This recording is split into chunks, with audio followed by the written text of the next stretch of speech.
A esposa do comandante viu também esses objetos, Tudo que era a começou, Renata. Segundo o relatório, começou com ela, né, Edson?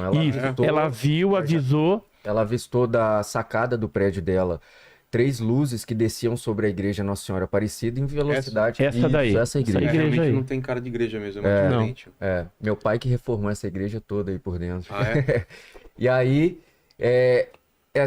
a esposa, na época capitão, hoje major, a esposa avistou essa luz que descia como um raio e parava em cima da igreja Nossa Senhora Aparecida e chamou o marido. O marido avistou, ligou para a vizinha do andar de cima, a senhora Irma, e ela confirmou o que estava vendo lá e aí ele acionou uma viatura para que fosse até aquele local. Chegando lá... Ela era esposa do comandante, que era esse aí. Eisenhower Guerck, austríaco, que é o que assina os documentos principais, né? Aquele relatório. É um relatório aqui, de 4 páginas. Eisenhower, que é um relatório de 4 páginas da Polícia Militar. E aí a Renata, aliás, o capitão acionou a viatura que se deslocou até a igreja e lá eles avistaram essa luz fazendo esse movimento. Na vertical, né? Descia naquela velocidade, subia. Os outros 2 iam na horizontal, um sentido Itapecerica e o outro Serra do Urufala. Fazia assim, né? E aí é aquela coisa, né, cara? Qual o sentido disso, dessa luz tá subindo e descendo? Ninguém sabe. Não faz sentido pra gente. E a gente não sabe o que é porque o negócio tinha o tamanho de um micro-ônibus. Era grande. Era grande. Grande. E aí o Cabo Rabelo recebeu o chamado para ir até a rodovia, próximo à, na época, fábrica de refrigerante que a gente tem lá. A rodovia é a MG 260. Próximo ao aeroporto de Cláudio também. E aí, quando chegou lá, ele percebeu que o que tinham ligado para ele era que tinha um carro capotado na rodovia. Quando ele chegou lá, ele viu que não era um carro capotado, era um objeto do tamanho de um micro-ônibus que estava pousado sem tocar no chão. O Cabo Rabelo é esse aqui, ó. Hamilton aí, José Rabelo. Ele disse que esse objeto estava pousado sem tocar o chão e não era possível ver fuzilagem, sabe? Era como se aquela coisa tivesse envolta numa chama.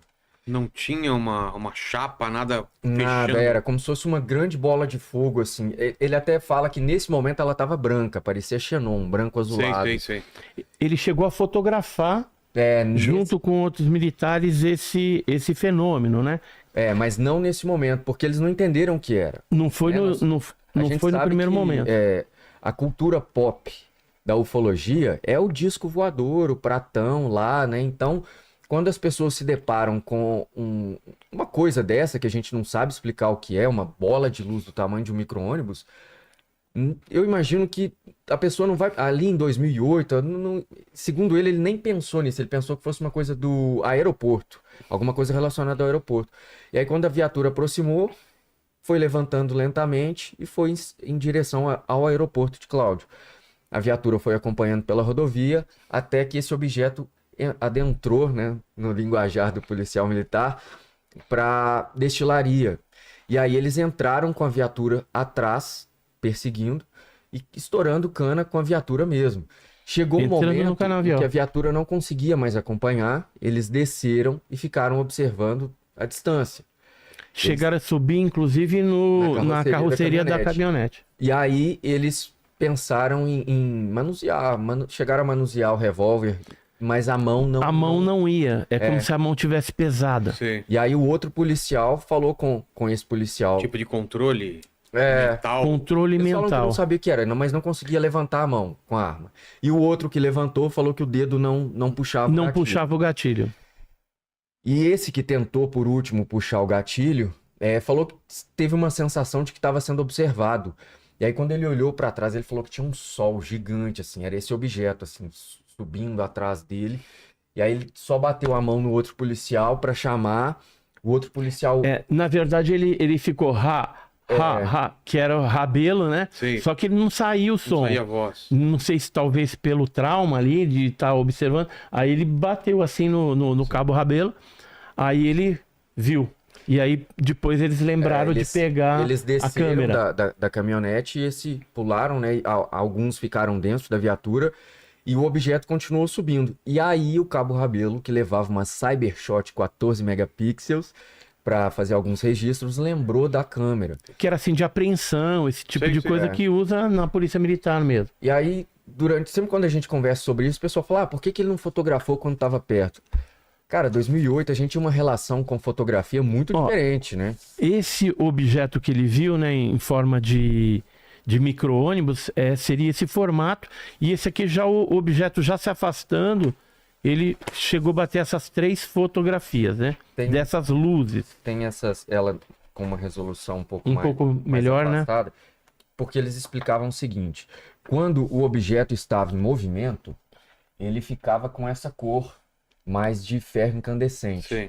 E quando o objeto estava parado, ele ficava trocando de cor entre azul, branco, verde, amarelo, e como essa. Essa daqui o objeto já estava bem mais alto, né? Tá. Que são essas que o Edson ampliou aí. E aí os policiais desceram da carroceria e o Rabelo foi lá, pegou a câmera, registrou essas fotos. E eles falam... Esse aqui é o Rabelo, ó, ele fazendo o desenho, né, do objeto que ele... Foi a primeira vez que você foi lá, Foi a primeira vez que eu fui lá. Aí tem o BO também, o BOS, que é boletim de ocorrência simplificado, que foi preenchido, né, logo depois que ele voltou dessa ocorrência. E aí as fotografias, assim que ele chegou em casa, ele conta que como no visor da Cybershot é muito pequenininho, ele pediu para o filho dele descarregar o cartão de memória dentro de um computador que ele tinha lá para ver numa tela maior. E foi feito isso. Só que logo em seguida já chegou na casa dele o comandante, né, que era o Eisenhower, acompanhado de militares da aeronáutica de Lagoa Santa, e eles preencheram lá um relatório, né? Ele teve que preencher um relatório de 19 páginas, fez croquis, desenhos do que ele fez e tudo mais. Eles solicitaram um chip da máquina e que iriam copiar lá na viatura da aeronáutica, e copiaram, e provavelmente esse negócio, entregaram para ele o chip. Depois ele foi ver, estava zerado. Eles apagaram e falaram para ele assim... fotos pessoais. Fotos pessoais que estavam na câmera. Ele ficou super chateado com isso, mas as fotos ficaram preservadas em função dele ter descarregado no computador que ele tinha lá na casa dele. E aí esses militares da aeronáutica falaram assim, olha, o que você viu é um fenômeno natural, uma queima de gás, fogo-fato, alguma coisa assim. E mandou ele ficar quieto. Todos os militares envolvidos nessa diligência foram ordenados a manterem o bico calado.